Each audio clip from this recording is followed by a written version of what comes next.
후기 근대 미술, 사실주의와 인상주의, 사실주의 A. 사실주의는 리얼리즘과 같은 말로 낭만주의가 보여주는 극적이고 과장된 미적 양식에 대한 저항으로부터 탄생했다. 낭만주의가 화가의 상상력과 이상적인 세계의 창조에 관심을 기울인 반면 사실주의는 사실적 그림을 그리길 요구했다. 그런데 문제는 사실이 의미하는 것이 다양하다는 데에 있다. 무엇이 사실인가?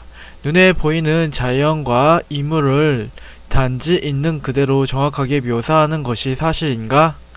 하지만 이러한 생각은 당시 사진기의 발명과 함께 화가들로부터 회의적으로 여겨지고 거부되었다. 정확히 묘사하는 것이 화가를 평가하는 기준이 될 수는 없다.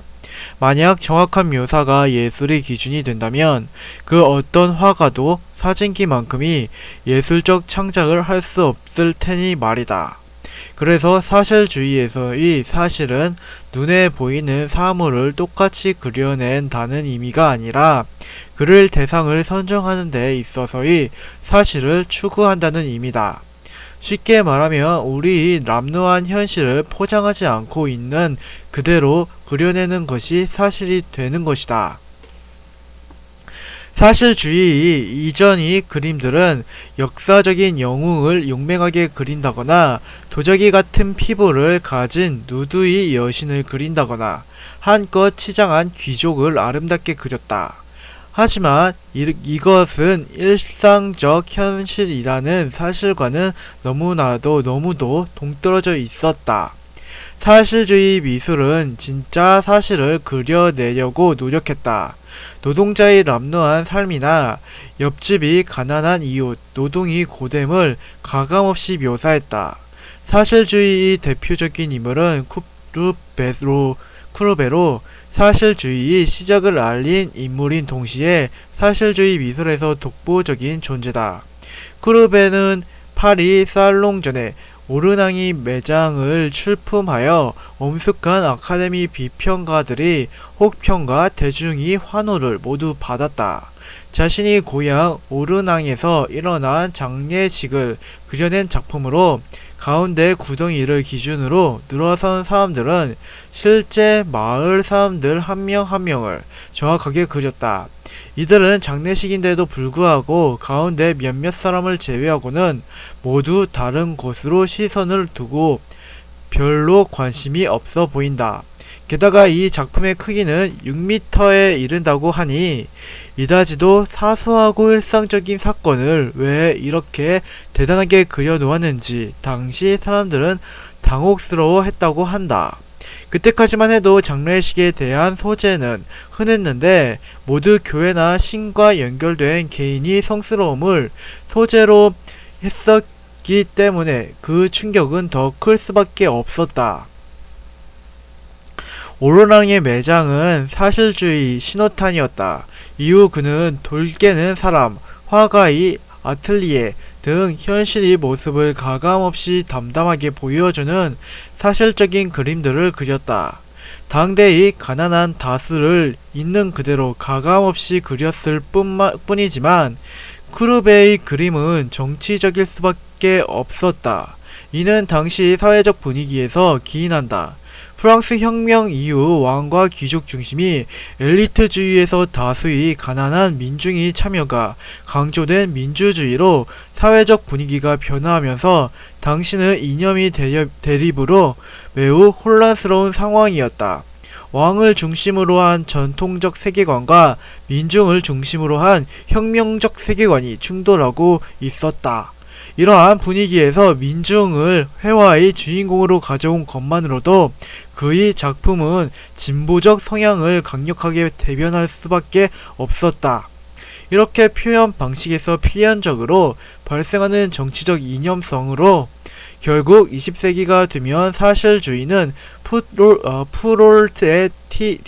프롤레타리아 계급이 독재를 추구하는 공산주의 정치 이념을 대변하게 된다. 사회주의 리얼리즘으로 불리는 이러한 미술 사조는 1934년 제1회 소비에트 작가회의에서 사회주의 사상에서 인정하는 유일한 창작 방법으로 채택되었다. 공산주의 이념을 선전하고 확산하는 도구로 사용된 것이다. 미술이 미의 추구라는 본질에서 벗어나 이념 전달이 수단이 되었다는 점에서 사회주의 리얼리즘은 중세 암흑기의 교회 미술과 비슷한 양식을 띈다고도 볼 수 있겠다. 당시 사실주의는 예술에서 배제되었던 일상을 예술의 소재로 대비시켰고 예술계와 대중에게 예술의 의미를 새롭게 고민하게 했다. 인상주의 B. 작가의 주관과 감성이 강조된다는 점에서 인상주의를 낭만주의와 같이 상대주의적 미술로 분류했으나 인상주의는 고전주의뿐만 아니라 낭만주의에 대해서도 저항하며 탄생했다. 19세기 말에 프랑스를 중심으로 탄생한 인상주의도 사실주의처럼 낭만주의, 비현실적이고 과장적인 화풍을 거부하고 일상적인 삶과 자연을 그려내려고 했다. 다만 사실주의가 민중의 가난과 노동이라는 정치 경제적 측면의 소재를 채택함으로써 이념적인 측면이 드러난다면 인상주의는 단지 눈에 보이는 것을 감가 없이 그려내려고 했다는 점에서 차이가 있다. 인상주의 화가들은 지금 이 순간 정말 눈에 보이는 것을 그리려 했다. 엄밀히 말해서 인간은 눈에 보이는 대로 세상을 보지 못한다. 보이는 그대로를 보는 것이 아닌 언어를 본다고 하는 편이 실제에 더 부합할 것이다. 예를 들어 지금 눈앞에 흰색 컵이 있다. 컵은 분명 2차원적으로 일부만 눈에 들어올 테지만 우리는 보이지 않는 컵의 뒷부분을 이미 가정하고 완벽한 컵으로 인식한다. 또한 컵의 그림자나 표면이 반사는 그다지 신경 쓰지 않는다. 컵은 흰색의 완벽한 형태로 개념화된다. 사실 우리가 본 것은 컵이 실제적인 이미지가 아니라 컵이 개념이다. 정리하자면 우리는 우리가 이미 알고 있는 개념을 바탕으로 눈에 보이는 물체를 재구성한다. 마치 세상에 태어나서 처음 그 장면을 보는 것처럼 순수하게 있는 그대로를 본다는 것은 너무나 어려운 일이다. 인상주의 화가들이 하고자 했던 일은 개념이나 이념을 걷어내고 순수하게 보이는 그대로를 그리는 것이었다. 그래서 그들은 흰색 컵을 그리는 것이 아니라 태양 아래서 이리저리 순간적으로 반짝이고 변화하는 컵 표면의 색깔을 그리려고 했다. 지금 이 순간의 컵이 인상을 빠른 분놀림으로 화폭에 담으려 한 것이다. 이러한 인상주의 화풍이 시작하면서 동시에 완성이었던 인물은 모네다. 그의 대표적인 작품은 인상, 해돋이, 수련 연작, 일본식 정원, 루앙 대성당 등 대단히 많은데 아름다운 색채로 지금까지도 인기가 많다.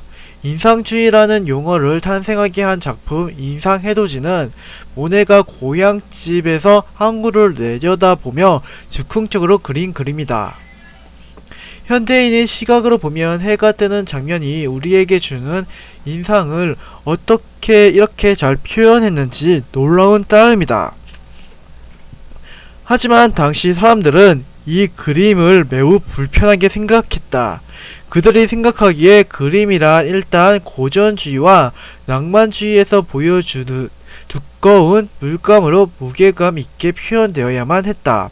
실제로 당시 사람들은 붓질이 그대로 보이는 모네의 그림을 너무 못 그린 그림이라고 평가했다. 모네 이외에도 같은 시대에 인상파로 분류된 화가들로는 마네, 르누아르, 드가, 로댕 등이 있는데 이들은 보통 정기 인상주의로 불린다. 이들은 같은 인상파로 분류되기는 하지만 각각의 화풍과 표현 기법은 공통 부모를 찾기 어려울 정도로 다채롭다. 다만 기존의 고점주의와 낭만주의가 갖는 소재의 역사성과 표현의 무거움을 탈피하고 지금 당장의 이미지와 일상을 그리려 했다는 점에서 공통점을 찾을 수 있다. 전기 인상주의 단계를 거쳐 독자적이고 다양한 방법으로 인상주의를 넘어서려고 노력한 화가 집단을 인상주의 이후에 나타난 화가들이라는 의미로 후기 인상파라고 부른다. 이들은 더 개인적이고 주관적인 경험에 근거하여 그림을 그렸다. 대표적인 후기 인상주의 화가로는 고흐, 고갱, 세잔 등이 있다. 오늘날 한국 사회에서는 고흐와 고갱이 특별히 인기가 많다. 특히 고흐는 삶의 처절함과 그림이 독특하고 화려한 색채로 많은 사랑을 받고 있다. 하지만 이 화가들 중 미술사적 측면에서 우리가 중요하게 다룰 인물은 세잔이다. 세잔은 근대를 마무리하고 현대 미술을 탄생시키는 데에 중요한 역할을 한 인물이다. 처음에 세잔은 인상파 화가들과 어울리며 인상주의의 영향을 받았다. 하지만 그들이 사물의 형태보다는 순간적인 빛의 변화에 집중했던 것에 비해 세잔은 사물의 형태적 측면에 관심을 가졌다. 특히 일상적이고 평범한 사물들에서 견고하고 영구적인 형태를 찾아내려고 했다. 예를 들어 현실이 불완전한 서가는 기하학의 구로, 나무의 원기 등으로 산은 원뿔로 환원하려 했다. 이렇게 사물의 형태와 색채에 대한 심도 있는 분석을 위해 그는 비슷한 그림을 여러 차례 반복해서 그렸다. 대표적으로 목욕하는 사람, 카드놀이 하는 사람, 생 비투르아르산, 정물화는 비슷한 그림이 수없이 존재한다. 그중 정물화는 테이블 위에 사과와 접시와 꽃병을 두고 매우 다양한 방식으로 많이 그렸다. 이 그림들은 순간적으로 보면 큰 문제를 느끼지 못하지만 자세히 살펴보면 무엇인가 어긋나 있고 잘못 그렸다는 생각이 든다. 앞에 그림에는 우선 하나의 테이블 위에 헝겊천이 놓여 있는데 그 왼쪽과 오른쪽 테이블 모서리의 평행이 맞지 않는다. 실수한 건가? 그렇지는 않다. 이러한 불일치는 세잔이 잘못 그렸기 때문이 아니라 오히려 너무 정확하게 그렸기 때문이다. 실제로 사람은 시각적으로 중간이 가려진 직선을 어긋나게 보거나 물체의 수평을 다르게 본다고 한다. 그런데 이러한 실제의 불일치를 이성이 조정함으로써 논리적으로 당연하게 보고자 하는 방향으로 보이게 만든다. 세잔은 사물을 반복해서 관찰함으로써 이성적으로 시각이 조정되기 전의 상태를 하나의 화폭에 구성한 것이다. 이 외에도 세잔의 그림에서 이상한 점을 더 찾을 수 있다. 왼쪽 그림에서 보면 테이블 위에 놓여있는 체리 접시가 테이블의 수평과 어긋나서 마치 체리 접시만을 위해서 따로 보고 그린 듯하다. 왜 이런 그림을 그렸을까? 세잔이 의도적으로 관점을 어긋나게 한 것은 그가 정말로 그리고자 한 것이 순간의 인상이 아니라 사물의 본질이었기 때문이다. 이 지점에서 세잔은 인상파와 결별한다. 인상주의가 순간적인 이미지를 빠르게 그릴 때 당연히 전제하는 것은 그림을 그리고 있는 화가의 단일한 시선이다.